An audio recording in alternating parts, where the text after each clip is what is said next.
ada tiga keberadaan anak bagi kita. Setiap kita tentu menganggap anak adalah anugerah dan karunia, betul. Tetapi ada kalanya anak itu di dalam Al-Quran disebut sebagai ujian, dan bahkan ada anak disebut sebagai, keberadaan anak disebut sebagai musuh bagi orang tua. Kapan anak disebut sebagai ujian, kapan disebut sebagai musuh, dan kapan dia sebagai nikmat yang akan membawa kesenangan bagi orang tua.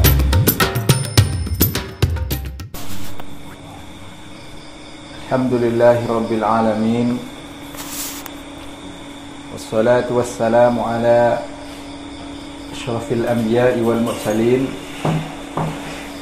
wa ala alihi wa sahbihi ajma'in. Kita bersyukur kepada Allah dengan mengucapkan alhamdulillahirabbil alamin, dan kita berselawat dengan mengucapkan Allahumma shalli ala Muhammad wa ala ali Muhammad. Bapak, Ibu, jamaah subuh yang dirahmati Allah, subuh ini kita lanjutkan kultum kita. Pagi ini kita bahas tentang ada tiga keberadaan anak bagi kita.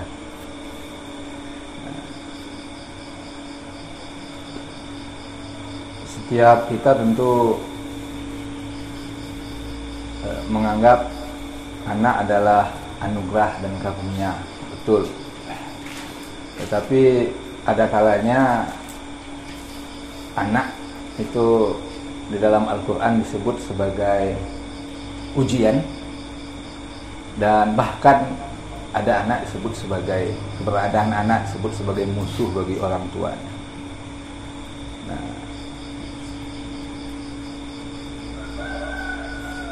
Kapan anak disebut sebagai ujian, kapan disebut sebagai musuh, dan kapan dia sebagai nikmat yang akan membawa kesenangan bagi orang tuanya. Istilah anak sendiri dalam Al-Quran kita temukan ada tiga yang populer, ya. Ada istilahnya walad, jamaknya aulad. Ada istilahnya at-tiflu, jamaknya al-atfal. Kalau TK, sekolah TK itu namanya Raudatul Atfal, taman kanak-kanak. Ada istilahnya al-ibnu, ibnu, maka kita manusia ini disebut juga dengan Bani Adam misalnya, karena anak cucu Adam. Ar-Raghib Al-Asfahani, pakar bahasa Al-Quran, menjelaskan dalam bukunya, dalam kitabnya Al-Mufradat fi Gharibil Quran, al-walad itu istilah anak untuk menyebutkan semua anak, ya, tanpa dibedakan dari jenis yang lain. Dalam pengertian semua yang terlahir, katanya al-waladu artinya al-mauludu. Maka setiap kita adalah al-walad, setiap kita adalah anak yang terlahir dari orang tua kita. Dalam bahasa hadis, kullu mauludin yuladu alal fitrah. Setiap maulud, setiap anak yang terlahir, lahir dalam keadaan fitrah. Dalam bahasa hadis begitu, walad. Dalam pengertian, setiap yang lahir disebut dengan anak. Jamaknya aulad. Yang kedua atiflu, itu keberadaan anak dalam pengertian kapasitas hukum, ya. Juga digunakan istilahnya asobi untuk menyebut ini. Jadi atiflu, asobi itu anak dalam kapasitas hukum. Jadi misalnya disebutkan kapan seorang balik, anisobi hatta yahtalima, seorang anak ketika dia sudah akil balik, sudah mimpi. Atau dalam bahasa Al-Quran, orang tua boleh nampak auratnya terhadap anak yang belum mengerti tentang aurat perempuan. awitif lilladzi lam yazhar ala auratin nisa. Yang terakhir tadi ibnu, dalam pengertian ibnu itu makna dasarnya bana yabni. Bana yabni itu makna dasarnya membangun. Jadi anak dalam pengertian ini dibangun, dibina. Dan jadi bahasa kita, bina. Bina itu bangunan.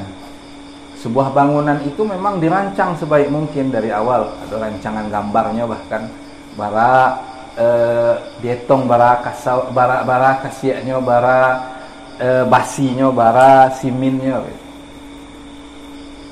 Nah, begitu pula lah mungkin keberadaan anak.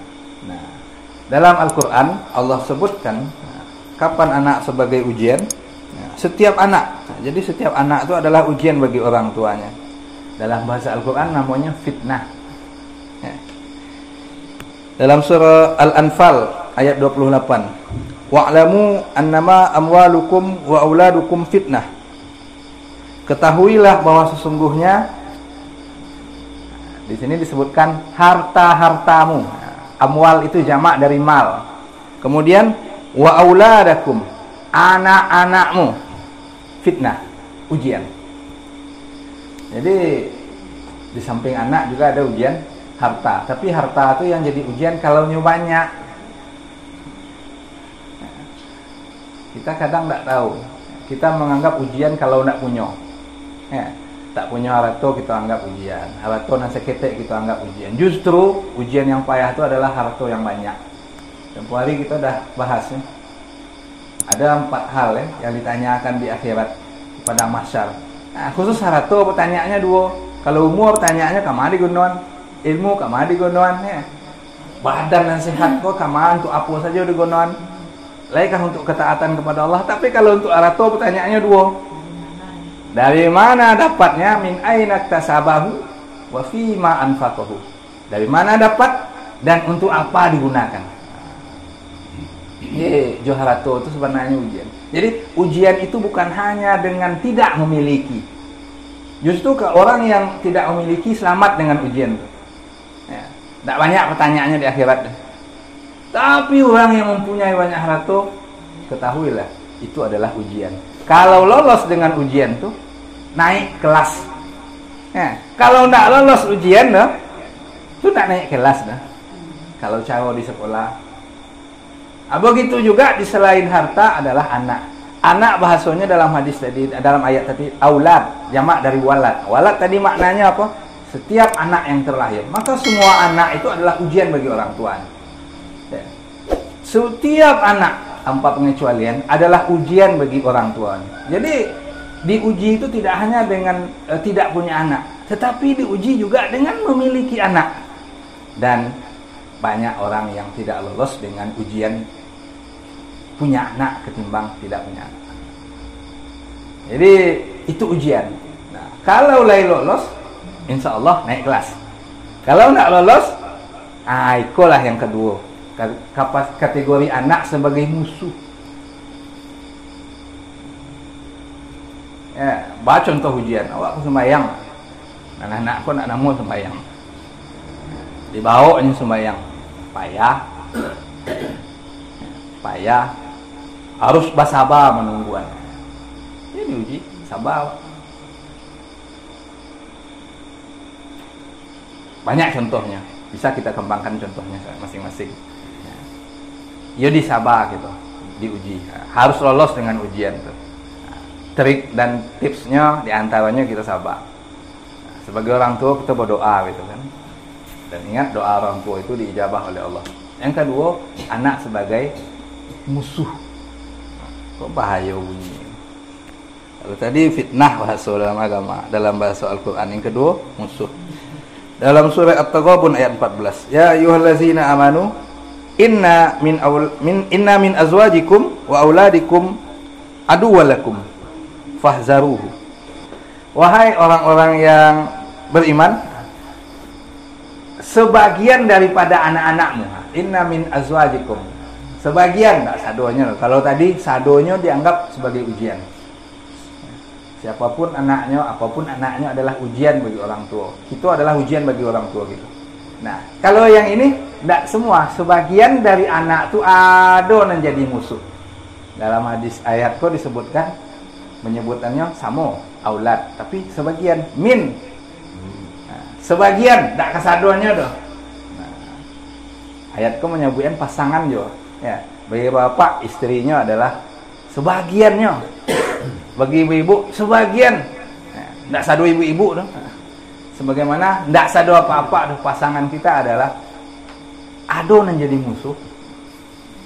Yang musuh dalam pengertian menjauhkan kita dari Allah, menjauhkan kita dari melaksanakan perintah Allah. Iku orang yang tidak lolos tadi diuji dengan keberadaan anak. Jadi musuh akhirnya. Contoh populer ceramah Zainuddin MZ, tak masuk surga ibu ko lay. Tak masuk surga lay. Ko versi ceritanya biar lama kan, hampir masuk surga lay, kena panggil adik malaikat kan. Bu, tunggu lu bu. Kok anak kau katanya anak ibu? Ya anak ibu iyo. Ibu ahli ibadah iyo. Mah ke masuk surga lay. Lah dia tong amal kebajikan. Ternyata ada cik. Nah, anaknya jadi ahli maksiat. Berjudi, berampok, semua maksiat dilakukan. Apa tu? Iyo nak ibu iyo. Kaciknya nya tak terima. Amamu tak ada orang gaya amu, tak ada menunjuk arahkan ambo. Tak ada magih tahu kamu. Sehingga jadilah ambo mau ikut. Nah, nya lain beribadah tapi ambo tak dibawanya. Jadi musuh. Nah, jadi kita bermohon kepada Allah, ya, na'udzubillah min zalik. Itu yang kedua. Sebagian, ya, sebagian yang tak lolos ujian tadi. Yang ketiga, terakhir, anak sebagai ya, karunia yang ya pelengkap kebahagiaan orang tua. Innama amwalukum wa auladukum tadi fitnah. Yang kedua aduun. Nah, dan ketiga kok disebutkan dalam bahasa Al-Quran sebagai perhiasan, kesenangan orang tua. Al-mal wal banun zinatul hayatid dunya. Dalam surah Al-Kahfi ayat 46. Di sini disebutkan harta dan anak-anak. Tapi harta di situ bahasanya al-mal. Kalau tadi harta sebagai ujian tuh al-amwal. Al-amwal itu bentuk jamak, al-mal itu bentuk tunggal dalam bahasa Arab. Ternyata untuk syarat bahagia itu enggak mesti dengan harta yang banyak. Itu makasih Allah. Syarat bahagia itu tidak mesti dengan harta yang banyak. Dengan harta bahagia bisa, tapi tidak jaminan bahagia itu dengan harta yang banyak. Nah, al-mal disebutkan begitu al-mal, tapi ketika ujian tadi amwal. Ketika ujian harta itu disebutkan dalam bentuk banyak, tapi dalam bentuk tunggalnya jadi syarat kebahagiaan juga. Al-malu wal banun. Nah, istilah anak di sini disebut dengan banun, tidak dengan aulad. Banun adalah bentuk lain dari al-ibnu, nah, jamak dari al-ibnu, al-bintu, gitu kan? Untuk produksi al-bintu. Untuk laki-laki banu atau bin. Banun anak sebagai perhiasan kesenangan orang tua adalah anak yang al-banun, yang dibina tadi bahasanya, yang dibentuk bahasanya, yang ya bahasa awak cara awaknya diajar, ditunjuk, dididik, digembleng, tidak dibiarkan dia begitu saja. Karena anak-anak itu memang beda aja orang kadang. Kalau orang kadang bagi bapak ibu guru misalnya, kan beda cara pendidikan kepada anak-anak jo orang kadang. Nah, beda. Makanya yang biasa jadi guru kadang payah masuk ke mahasiswa. Yang biasa jadi mahasiswa tidak bisa masuk anak-anak. Karena beda, kita diajari menghadapinya beda-beda. Nah, maka al-banun itu adalah anak yang diciptakan. Anak yang diciptakan agar dia menjadi sumber kebahagiaan bagi orang tua. Kalau tak diciptakan oleh orang tuanya, susah. Ya. Dia tetap sebagai ujian saja. Tidak lolos orang tua dari ujian tadi. Nah, bagaimana? Di antaranya doa ya. Kita doakan anak itu menjadi anak yang soleh. Soleh itu baik bahasa awaknya. Berbaktinya kepada orang tua, berbaktinya ke kampung, berbaktinya ke negara, berbaktinya ke agama.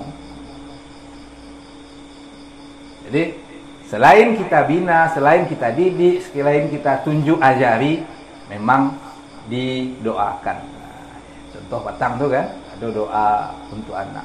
Bahkan menjadi imam Masjidil Haram anaknya. Karena doa yang keluar saatnya marah ke anaknya. Nah, kita mohon kepada Allah, anak-anak kita, ingat doa kita pun di sedang puasa ini, mudah-mudahan diijabah oleh Allah.